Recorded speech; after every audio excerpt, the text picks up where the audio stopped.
성남의 재개발이죠. 도안중 2구역이 현대건설로 시공 선정을 하겠다라는 소식이 들려왔습니다. 이게 2023년 3월 9일에 있었던 일인데요. 현대건설이 수의계약으로 단독 선정이 된 것입니다. 현대건설이 제안한 내용들을 이제 잠깐 말씀드려보면은 공사비는 6,782억 원이 총 내용이고요. 또 지하 5층부터 지상 42층의 아파트 높이를 짓겠다고 합니다. 세대수는 918세대이긴 한데 이건 확정은 아니라고 해요. 그래서 아파트 이름은 힐스테이트 성남 센트럴이라고 합니다. 그러면은 도안중 2구역의 위치, 사업성, 투자성은 어떨까요? 제가 성남에서 잘 다루지 않는 재개발 구역이다 보니까 투자 추천도 잘 안 들리잖아요. 그래서 많은 분들이 좀 설명을 원하시는 것 같았습니다. 그래서 가장 중요한 건 당연히 이 투자성이 있냐 없냐겠죠. 그래서 먼저 제가 도안중 2구역의 위치 그리고 사업성에 대해서 알아보고요. 그 다음 투자성 판단을 해보는 시간을 갖도록 하겠습니다. 먼저 도안중 2구역의 입지입니다. 도안중 2구역의 위치는요, 8호선 단대오거리역 바로 요 남서쪽에 위치한 구역이 도안중 2구역입니다. 그래서 초역세권입니다. 그래서 바로 앞에 이 산성대로가 있어서요, 대중교통이나 차량교통도 좀 편하고요.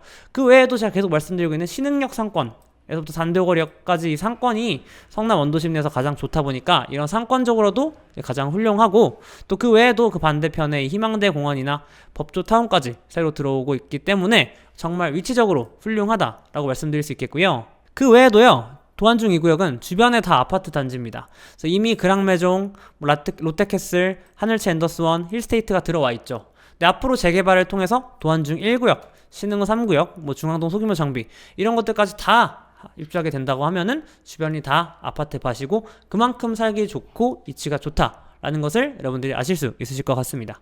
네, 그 다음 사업성에 대해서 한번 말씀드려 보겠습니다. 일단 도안중 2구역의 토지 등 소유자, 조합원 숫자는 373명입니다.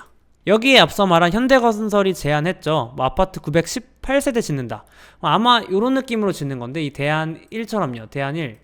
요거처럼 짓는 건데, 여기도 보시게 되면은 아파트가 955세대 짓잖아요. 그래서 요거보다 비슷하게 짓는다는 것 같아요. 그래서 용적률 한 400%대에서 450%대 아파트 느낌으로 질 가능성이 높아 보이고, 그래서 단순 계산을 하더라도 아파트 개수 그리고 아파텔 개수 합치면 한 1250세대가 나올 것 같은데, 여기에 조합원이 한 373명이다 보니까 이제 총 세수 대비 조합원 숫자가 매우 적다. 그만큼 아파트 재개발 사업성이 매우 높다라는 것을 알 수가 있겠습니다. 실제 바로 옆에 붙어있죠. 도안중 1구역.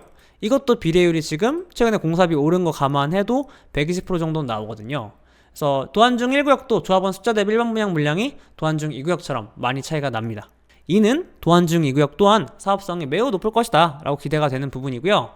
그래서 간단히 도안중 2구역 입지, 사업성을 정리해 봤는데 좋습니다. 신축 아파트로 개발이 완료만 된다고 한다면 매우 가치 높은 투자 상품으로 보여집니다. 네, 그러면 이제 가장 궁금하실 것 같은 이제 질문이죠. 그러면 지금 투자하면 돼? 투자하면 되냐? 이건데요. 이를 알기 위해서는요, 재개발 사업이 사실 가장 중요한 거죠. 잘 추진이 될 수 있을지, 정말 재개발 사업이 잘 진행될지 이런 것에 대해서 우리가 판단을 내려보아야 합니다.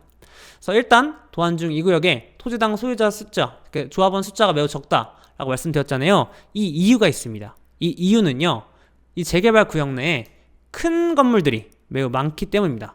또 사실 그게 좀 변수긴 합니다. 도안중 2구역 내 대표적으로 이제 교회가 있는데요. 성남제일장로교회라고 이렇게 생겼습니다. 그래서 크기가 꽤 크죠. 그래서 이런 종교시설들은 보상 과정에서 사업 지연이 될 요소가 있습니다. 이런 종교 시설이 나중에 나 감정평가 너무 작은 것 같아, 마음에 안 들어 라고 소송을 할 수도 있고요. 또 실제 이 외에도요, 도안중 2구역 내에는 대지 지분이 큰 건물들이 많습니다. 그것도 도안중 2구역이 상업지역 내에 대로변을 다 끼고 있기 때문에 위치가 정말 좋은 들입니다. 근데 이런 건물들 요즘 시세가 얼마 정도 할까요? 네, 바로 옆에 신흥역 앞에 이제 상가인데요. 대지 80평 266제곱미터의 상업용 건물이 얼마에 실거래가 되었냐? 물론 2021년 11월 고점이었지만, 전고점이었지만 실거래가가 110억에 찍혔습니다.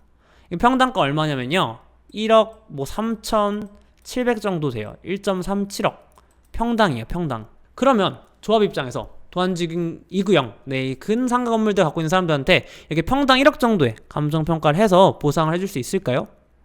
불가능하죠. 그렇게 보상하면요, 사업 진행 안 됩니다. 시세보다 훨씬 더 저렴하게 감정평가를 해야 할 수밖에 없습니다. 그렇기에 재개발 사업 시에 위치가 좋고 대지 지분이 크고 임대료 많이 받는 건물일수록 손해가 크고 재개발 사업을 반대할 가능성이 높은 거고요. 반대로 재개발 구역 내 소형이 많다, 뭐 대지 18평, 20평짜리 단독주택이 많다, 빌라가 많다, 뭐 근생이 많다, 이런 것들은 사실 재개발 찬성하고, 이런 조그만 물건들은 재개발되면 좋은 겁니다. 왜냐면 기존 그 상태대로는 뭐 임대료도 낮고요, 가치가 많이 없잖아요. 근데 신축 아파트를 받게 되면은 그만큼 시세 차익을 볼 수 있기 때문에 그렇게 이제 많은 이제 조그만 것들이 있는 곳들은 이제 이득을 본다. 다만 이게 큰 물건들이 많은 도안중 이구역 같은 경우는 이제 그런 큰 소유자들, 이런 소유자들은 손해를 볼 확률이 매우 높다라는 것입니다. 그러면 당연히 재개발을 반대하겠죠. 그래서 실제 성남의 다른 재개발 구역 대비 좀 재개발 반대 세력이 꽤 크고 많은 것 같습니다. 물론 저는 장기적으로는 도안중 1구역처럼 재개발 사업이 진행되겠다, 될 것이다 라는 것은 거의 뭐 확신을 하지만, 다만 이 재개발 사업이 되는 데에 대한 그 기간은 절대 우리가 짧게 잡아서는 안 될 것 같다 라고 보여집니다. 조금 보수적으로 봐서 아마 도안중 1구역도 실제 조합 설립을 2011년에 했거든요. 근데 지금 2024년인데 착공을 하고 입주는 2027년이니까 거의 15, 16년 걸렸죠. 그래서 도안중 2구역도 이제 아마 뭐 이제 큰 건물 소유자들 같은 경우 감정평가 나중에 마음에 안 든다고 소송 가고 사업 지연될 가능성이 분명히 좀 있기 때문에 이러면 몇 년 소요가 됩니다. 그래서 다른 재개발 구역들에서도 다 있었던 일이고요. 그래서 사업 기간이 이제 동일하진 않겠지만 도안중 1구역과 비슷했을 때 도안중 2구역도 2023년에 조합 설립이 됐기 때문에 아마 입주까지는 그 좀 이제 좀 보수적으로 한 2030년 중반, 35 이후에는 입주하지 않을까, 이렇게 좀 조심스럽게 예측을 해보고 싶습니다. 그래서 투자성 판단인데요. 그래서 정리해보면은 기존 보유자분들, 이제 도안중 2구역을 갖고 계신 분들 입장에서는 좋습니다. 그냥 뭐 소형 갖고 있다, 내가 큰 손해를 보지 않는 물건이다, 뭐 빌라다, 이러면은 그냥 쭉 보유하시면 되겠습니다. 근데 다만 신규로 투자를 해보려고 하시는 분들께서는 저 개인적으로는 조금 더 투자적으로 재개발 사업 리스크가 좀 거쳐야 될 것 같다, 좀 정리가 된 후에 돈을 좀 더 주더라도 감정평가 다 나고 사업 진행이 잘 가는지 안 가는지를 보고 판단을 하는 것이 어떨까라는 생각이 드는 것 같습니다. 그래서 지어지면은 정말 좋은데 그 지어지기까지 얼마나 걸릴지 모르니까 그런 리스크를 좀 감안해서 우리가 투자 타이밍을 조금 더 이제 좀 넓게 잡아보는 것이 좋겠다라는 것입니다. 지금까지 홈즈부동산의 이종호 대표였습니다. 다음에도 더 좋은 영상으로 찾아뵙도록 하겠습니다. 감사합니다.